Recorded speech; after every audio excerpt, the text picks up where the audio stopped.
Hello student, जैसे कि हम लोग पिछले वीडियो में फिजिक्स के एक लेसन को पढ़ चुके हैं। यहाँ पर यहाँ पर हम नेक्स्ट लेसन पढ़ने वाले हैं। इस लेसन का नाम है वृत्तीय गति, सर्कुलर मोशन। इसमें जो इम्पोर्टेंट क्वेश्चन है तो उनको आज हम लोग डिस्कस करेंगे। इसमें हम लोग कोणीय वेग को पहले भी स्टडी कर चुके हैं और इसमें आगे वाले जो क्वेश्चन है आपके, जो आपको दिखाई दे रहा है हेडिंग में, कोणीय वेग तथा रेखीय वेग में संबंध, और इसके नीचे दिखा रहा होगा कोणीय त्वरण। देखो, इनको याद रखने का सिंपल तरीका क्या है, आप लोगों को आज सारे सिंपल तरीके सिखाए जाएंगे जिससे आप आराम से इस लेसन को याद रख पाएं। ठीक, सबसे इम्पोर्टेंट पॉइंट है कोणीय वर्ड जो इस्तेमाल किया गया है। कोणीय वर्ड के लिए आपको सबसे याद रखना है ओमेगा। इसको बोला जाता है ओमेगा, नाम है इसका। ओमेगा याद रखना है, डब्ल्यू जैसा होता है, हल्का सा घुमावदार, ये याद रखना है। अब आपको एक हेडिंग बोली गई है कोणीय वेग तथा रेखीय वेग में संबंध। तो ये बात देखो लाइन में बताई गई है कि एक समान वृत्तीय गति करता हुआ एक कण डेल्टा टी समय अंतराल से डेल्टा एस दूरी तय करता है। यानी डेल्टा एस दूरी तय कर रहा है और कितने टाइम पे, डेल्टा एस डिस्टेंस तय कर रहा है, और आपका कितना, डेल्टा टी टाइम पे, टी टाइम इंटरवल पे इतना समय अंतराल लग रहा है। तो कोणीय वेग की अगर बात की जाए तो सब लोग वेग का हम लोग सब जानते हैं, दूरी बटे समय, 4 बराबर दूरी बटे समय, सबका दूरी बटे समय होता है। दूरी का मतलब डिस्टेंस है यहाँ पर। तो जब कोणीय वेग की बात करें तो बस आपको सोचना है ओमेगा, और अगर रेखीय वेग की बात करें तो आपको सोचना है बी। तो ओमेगा बराबर क्या होगा आपका, ओमेगा बराबर आपका होगा, पीछे भी पढ़ चुके हैं हम लोग, delta theta upon delta T. और वी बराबर जो आपका होगा, तो उसमें तो आपका दूरी बटे चाल सीधा, तो delta S upon delta T. ये दो कंडीशन है, क्योंकि जब कोण की बात करेगा तो कितना कोण चलेगा कितने समय पे, जब वेग की बात करेगा तो कितना समय पे कितनी दूरी तय करेगा। तो कोण का मतलब कोणीय है, तो कोण कितना चलता है कितने टाइम पे, और दूरी कितना चलता है कितने टाइम पे, तो वो वेग हो जाएगा। तो ये तो हो गया दोनों को अलग अलग। कोणीय वेग का फार्मूला ये है, रेखीय वेग का फार्मूला ये है। ये आपका एंगुलर मोमेंटम है, एंगुलर वेलोसिटी है, और ये आपका लीनियर वेलोसिटी है। लेकिन अब इन दोनों के बीच संबंध पूछा गया है, तो आपको देखो संबंध कैसे पता करना है। संबंध पता करने के लिए आपको इतना स्टडी करना होगा, एक कंडीशन याद रखनी है आपको सिर्फ, कि जो डेल्टा थीटा होता है वो होता है आपका delta S upon R. Delta theta को हम लोग बोलते हैं angular displacement, angular displacement, Hindi में कोणीय विस्थापन। तो इसे मान लेते ये आपका कोणीय विस्थापन आ गया। अब हमने लिख दिया दोनों ओर डेल्टा टी से गुणा करने पर, बस इतना लिखा। तो हमने डेल्टा टी दोनों ओर गुणा किया, तो delta theta upon delta T बराबर delta S upon delta T into 1 upon R हो जाएगा यहाँ। और हमें ये फार्मूले पहले से पता है, तो इसके अकॉर्डिंग इतने को क्या लिख सकते हैं, ओमेगा बराबर इतने को क्या लिख सकते हैं हम लोग, वी इंटू 1 अपॉन आर। ठीक, तो v बराबर क्या हो जाएगा आपका, आर ओमेगा। ये इसमें क्या है, संबंध। तो ये आपको दिख रहा होगा v बराबर आर ओमेगा, जहां आर क्या है, कण के घूर्णन अक्ष से दूरी।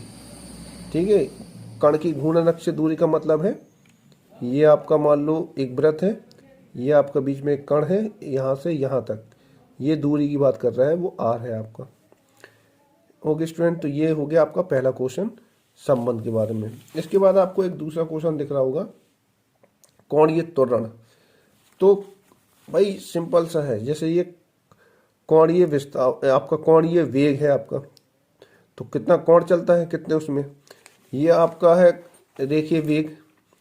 अब इसके बाद आता है कोणीय त्वरण में। तो कोणीय त्वरण क्या होगा, सब लोग जानते हैं त्वरण बराबर, जनरली त्वरण की बात की जाए तो अल्फा बराबर होता है delta we upon delta T. ये रेखीय त्वरण होता है आपका, इसको बोलते हैं लीनियर एसिलेशन या हिंदी में रेखीय त्वरण। ठीक, अब लेकिन पूछ क्या रहा है वो कोणीय त्वरण। तो प्रतीकांक समय में उसके वेग में परिवर्तन क्या कहलाता है, आपका रेखीय त्वरण। तो बस ये आपका फार्मूला हो गया रेखीय त्वरण का। तो करना क्या है, प्रतीकांक समय में delta omega upon delta T. क्यों, क्योंकि यहाँ भी बात की जा रही है रेखीय की, तो रेखीय वेग परिवर्तन। यहाँ कोणीय त्वरण की बात की जा रही है तो कोणीय वेग परिवर्तन बटे प्रतीकांक समय में। तो डेफिनेशन में भी लिखा है घूर्णन कोणीय घूर्णन गति में कोणीय वेग में परिवर्तन की दर को कोणीय त्वरण कहते हैं, alpha delta T, delta omega upon delta T. Simple सा पॉइंट्स। इसके बाद जो अगला नेक्स्ट पॉइंट है, ये क्वेश्चन जो और इम्पोर्टेंट है इसका, उसमें आप देखिए आपको हेडिंग दिखाई दे रही होगी।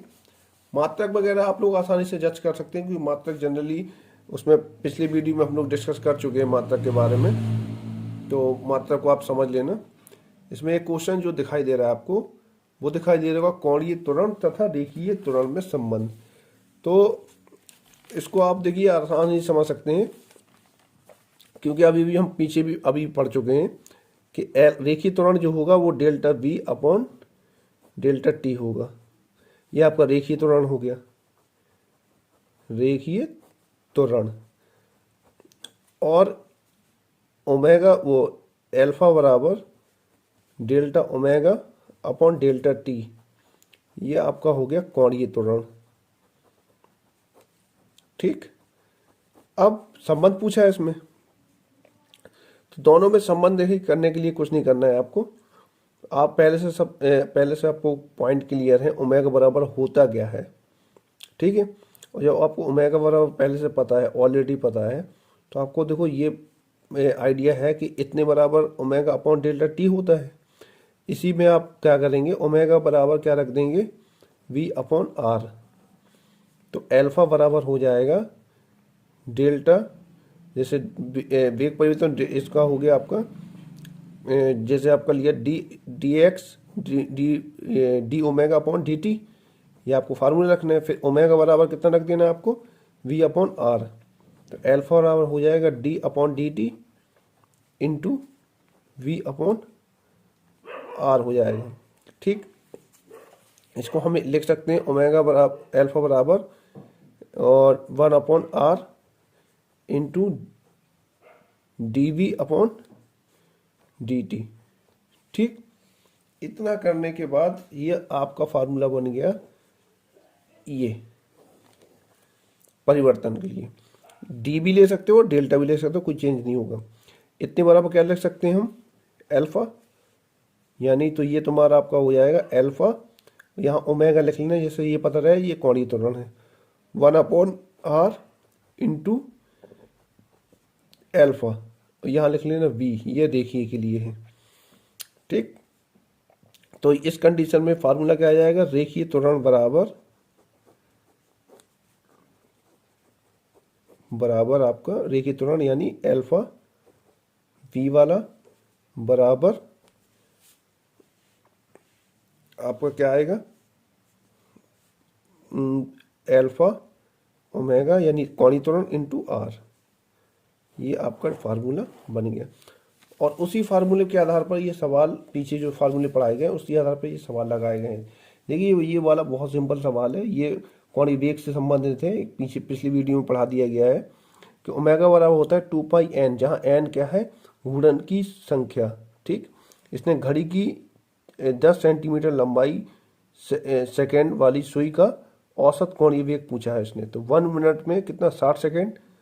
ठीक है, तो 60 सेकेंड का मतलब टी कितना है, 60 सेकेंड है, तो एन बराबर होता है 1 अपॉन टी। तो 1 अपॉन 60 हो जाएगा एन का मान। तो यहाँ पर एन का मान रख देंगे, 2 का 2 रख देंगे। ठीक है, तो ओमेगा इससे डिवाइड करेंगे तो कितना आ गया, पाई बाई 30।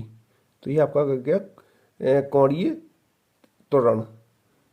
कोणीय कोणीय वेग आ जाएगा आपका।